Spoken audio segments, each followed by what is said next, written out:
Hello guys, আমি অনেক দিন ধরে ভাবছিলাম কিছু চারা লাগাইছিলাম। তো অনেক দিন পরে দেখলাম এই গাছটি বড় হয়েছে না হয়েছে, দেখার জন্য আসতে গেলাম।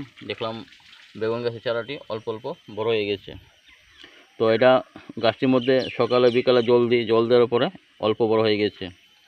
তো আমার মনে হচ্ছে গাছটা যত্ন করলে আছে না, আমরা অবশ্যই যে কোনো একটা ফল পেতে পারি। কিন্তু হিম্মত হিম্মত লগন মেহনতসে কাম করলেই পাবো। আমরা যদি অবশ্যই যত্ন করি একটা জিনিস, যে কোনো জিনিস গাছের, অবশ্যই আমরা এটার ফল পাবো। আমি আপনাদেরকে দেখার চেষ্টা করছি। আপনারা দেখতে পাচ্ছেন এটার মধ্যে একটা ফল এসেছে। আমি গাছটা খুবই যত্ন করতাম, সকালে বিকালে জল দিতাম আর চারদিকে পরিষ্কার করে রাখতাম। দেখতে পাচ্ছেন আজকে এত কষ্ট করার পরে আমি একটা ফল দেখতে পেলাম। দেখতে পাচ্ছেন।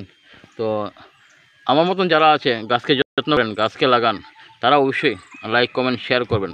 আর গাছ লাগানো, গাছ বাঁচানো আমাদের স্বাস্থ্যের পক্ষে খুবই ভালো। আমরা ভালো ভালো অক্সিজেন পাবো, ঠিক আছে না?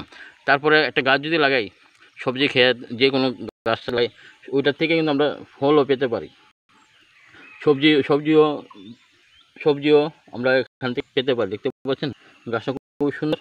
এটার মধ্যে যত্ন করা, ওষুধ দেওয়া, বিভিন্ন রকমের ফ্যাসিলিটি, যাতে পোকা না ধরে। দেখেন গাছের পাতার মধ্যে পোকা আছে, তো পোকা যাতে না ধরে এরকমভাবে আমরা যদি যত্ন করি, মনোযোগ দিয়ে একটা কাজ করি, কাজ করলে এটা থেকে অবশ্যই আমরা ফল পাবো, ঠিক আছে না?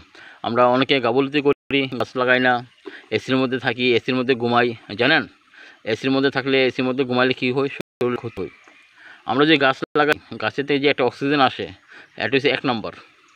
এর থেকে অক্সিজেন কোনো ভালো নেই। গাছের থেকে আমরা সবচেয়ে বেশি অক্সিজেন পাই। আর এসির মধ্যে, বিল্ডিংয়ের মধ্যে থাকে, চারতলার মধ্যে এসি থাকে না, শরীরের ক্ষতি। হ্যাঁ, ঠিক আছে না? বুঝতে পারছি। সবসময় আপনারা গাছকে লাগাবেন। Thank you. ভালো থাকবেন, সুস্থ থাকবেন।